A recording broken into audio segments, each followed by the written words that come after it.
रंगदारी हम बिहारी होगे छौरी करबो रंगदारी हम बिहारी होगे।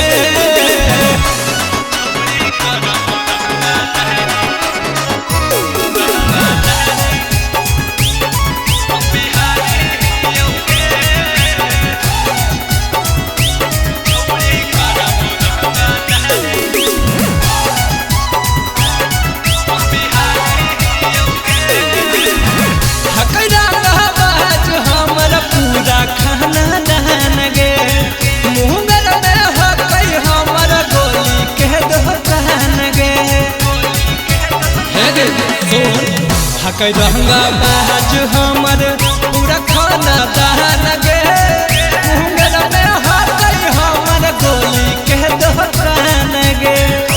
सबक कर देबो बात हम खेलहारी होगे सबक कर देबो बात हम खेलहारी होगे छौरी करबो रंगदारी हम बिहारी होगे छौरी करबो रंगदारी हम बिहारी होगे।